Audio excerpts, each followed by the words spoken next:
qui investissent des millions dans les cadeaux. Je dis bien, il y a les bandits qui investissent des millions dans les cadeaux. S'il vous plaît, pardon, ne mettez pas le piment à mon œil. Voilà ça qui pique déjà parce que j'ai dit ça. La vérité, c'est que ça, c'est la vérité. Vous voyez un peu? La vérité, c'est que ça, c'est la vérité. Parce que quoi? Il y a les gens qui, quand ils partent en bain, ils font 5 ans, 4 ans. Ils amassent de l'argent. Ils achètent leurs billets pour revenir ici au pays. Ils achètent des cadeaux. Ils utilisent leurs millions pour acheter les cadeaux. Tout ça parce qu'ils veulent remercier. Ils veulent remercier ceux qui sont au pays.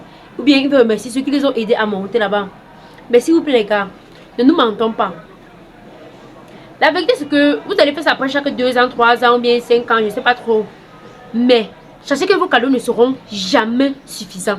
Je dis bien jamais suffisants. Vous savez pourquoi je vous dis que vos cadeaux ne seront jamais suffisants? Parce qu'il y a des gens que même si vous coupez leur tête, vous donnez, ça ne va jamais leur suffire. Et si vous coupez leur tête et vous leur donnez, ça ne va jamais leur suffire. C'est-à-dire quoi? Quand vous êtes en bain, pour ceux qui partent en bain là, ce que vous allez faire c'est quoi? Préparez votre venue au pays. Les millions que vous utilisez pour venir donner les cadeaux aux gens là, utilisez l'argent là, achetez un terrain, construisez une maison peut-être en location, faites un business, mais c'est un business que vous allez laisser quelqu'un gérer. Mais utilisez cet argent pour créer des actifs. Quand je dis des actifs, donc des choses qui vont produire l'argent même quand vous n'êtes pas là. Préparez votre rentrée au pays.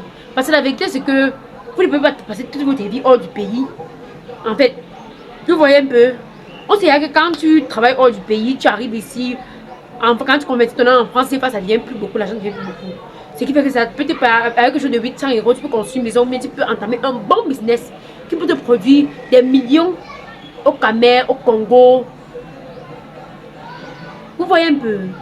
Donc, utilisez votre argent. Parce que si vous ne faites pas ce que je vous dis là, ce que vous dites va vous choquer. Mais c'est la vérité, malheureusement, c'est la vérité. Parce que quand vous allez faire ça, vous allez, chaque année, vous allez porter l'argent. Vous allez venir au pays. Vous allez partager. Les gens vont dire, oh le Bengis, oh le Bengis. Certains gens dans le cœur vont dire que non. C'est que tu donnes toujours petit. Et là, même pas le problème. Aujourd'hui, l'argent que tu peux utiliser pour investir, tu es toujours en train de donner ça aux gens. Quand tu le donnes comme ça là, pas aux gens, bon, aux membres de ta famille, désolé, il ne faut pas qu'il vexe certaines personnes disent que tu dis aux gens comment, les membres de ma famille doivent les aider. Quand tu prends bien, on dit que tu as réussi. Tout le monde, toute la famille compte sur toi pour peut-être le soulever ou bien, même le cousin qui t'écrivait jamais maman, il va t'écrire. Même quelqu'un qui ne connaissait même pas, que tu ne connaissais même pas de la famille, tu vas voir que les niveaux mots va parler dans ton téléphone seul. Pourtant, tu n'as rien demandé, gars. Mais tu vas faire comment? On va t'attaquer, tu vas dire c'est la famille, oui, c'est normal, c'est la famille. Mais utilisez votre argent pour investir. Parce que si vous n'investissez pas, ça vous arrive. Chaque année, quand vous allez venir ici, là, au pays, vous allez donner les cadeaux là. Et au moment que vous allez vouloir rentrer au pays et que vous n'aurez presque rien, vous allez même seulement demander l'argent de la maison de quelqu'un pour dormir. Même quand vous allez demander, quand vous allez demander la maison de quelqu'un pour dormir de 1, 2, 3 jours, on va dire que le Bengui c'est la même quoi. Et il est en Bengui, il a fait des années comme s'il n'a rien fait au pays. On va te demander que tu as construit quoi, gars. Depuis que tu es au pays là, dis-moi, il y a pas un immeuble à quelque part, ou bien tu as un terrain que tu as laissé à quelque part. C'est là où ça commence. Ils ne prennent pas en compte que tout l'argent que tu utilisais, tu donnais à tes amis, à tes proches, à tout le monde là. Ils ne te demandent pas où l'argent là sort. On va te demander que tu fais comment, il n'y a pas quelque chose à quelque part, il n'y a pas un business à quelque part. Celui qui est ingrat, c'est ceux qui sont ingrats qui sont bien. Laissez-moi vous dire la vérité. C'est ceux qui sont ingrats qui sont bien. Parce que quand tu es ingrat, tu travailles ton argent, on dit que celui-là, l'argent, il est chiche. Que non, toi tu es là, tu donnes. Non, tu es généreux. Oh, tout le monde va être de ton côté, tout et tout. Demain, quand la personne serait, ouais, ses immeubles, mais on va se venir te dire que tu connais que le collab a construit un bâtiment de 6 niveaux là-bas. Tu sais ça? Comme il était chiche là, il a construit un bâtiment de 6 niveaux là-bas. Donc il est fort, c'est un millionnaire. Les gens ont commencé à l'apprécier, malgré qu'avant, eux étaient contre lui. Bon, je ne sais pas s'il veut dire contre lui. Ils étaient un peu vexés par rapport à ce qu'il faisait. Vous me comprenez un peu? Parce que la vérité, c'est que pense d'abord à toi avant de penser aux autres. Pense d'abord à toi-même avant de commencer à réfléchir pour les autres. Vous me comprenez un peu, non? Parce que quand tu vas arriver, on va te dire que regarde ton ami qui a l'air banquier un peu comme toi, le voilà qui a des immeubles et tout et tout. Toi là, qu'est-ce que tu as fait? On va te demander que gagner à quoi? Tu vas me demander l'argent, les gens que tu gagnes les cadeaux là. Tu vas demander la maison pour dormir, ça sera le problème. C'est eux-mêmes encore qui vont t'insulter que tu as blé en beng, tu as fait quoi? Tu as l'embeng, après, avec toutes les années que tu as blé en beng, là, qu'est-ce que tu as fait? Ceux qui vont te dire ça, et vous connaissez comment c'est vexant. C'est vraiment très vexant. Donc, utilisez l'argent là en masse quand vous travaillez dur. Ils pensent que quand tu parles en beng, ça veut dire que ta vie est rose. Parce que quand quelqu'un a un projet de la famille, on t'appelle. Quelqu'un m'a dit qu'un cousin, quelqu'un tu connais pas va t'appeler la famille. Que non, je suis tel, l'enfant de tel. Tu sais que je ne t'ai jamais rien demandé, non, tonton. Je veux seulement la dernière iPhone qui est sortie là. Pardon. Bon, bien, je veux la MacBook. Je veux l'ordinateur. Ouais, tonton. S'il te plaît, c'est tout ce que je te demande. Bon. Prenez votre mal en patience, vous me comprenez? Quand c'est comme ça, apprenez à dire non. Même si vous dites non. Parce que vous d'abord, avant d'essayer de monter les gens ou bien de construire les choses pour les gens, pensez d'abord à vous qu'entre temps, moi je serai quoi demain ou bien qu'est-ce que moi j'ai conçu, que quand je dors comme ça ou bien si je suis malade, ça va me produire l'argent sans que j'ai besoin de me foutre des fonds. Parce que quand tu es là-bas, tu fais les petits jobs, tu te casses, tu te tues le cerveau.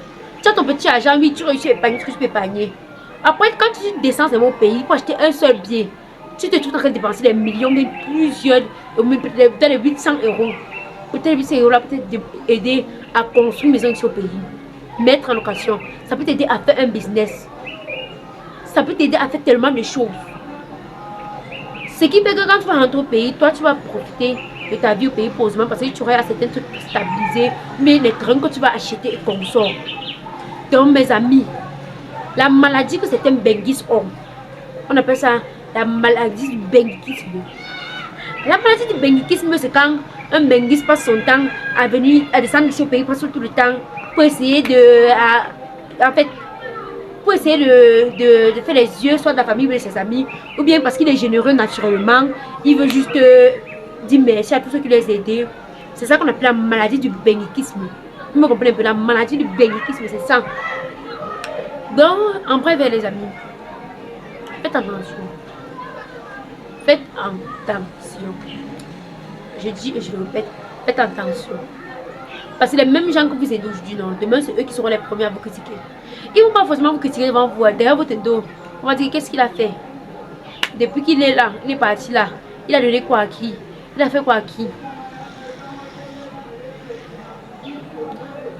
Le moment là, personne ne sera là pour dire que si le moment là, même si tu as travaillé même en quand tu as une maladie, tu es ici au pays, on ne va pas regarder les cadeaux que tu as envoyés, même les petits agents que tu as envoyés, on va toujours simplifier. Donc, concentrez-vous sur vous, faites évoluer votre vie et arrêtez de, je ne sais pas ce que ça veut dire, ça, il faut savoir quoi donner et quoi ne pas donner, c'est-à-dire quoi? Pensez d'abord à vous avant de penser aux autres. Si vous avez aimé cette vidéo, n'oubliez pas de liker, commenter, partager, pour que nous puissions nous voir dans la prochaine vidéo pour plus de contenu. Plus de contenu un peu palpitant. Hein? Nous allons dans la prochaine vidéo. Merci de m'avoir suivi cette vidéo jusqu'à la fin. A plus.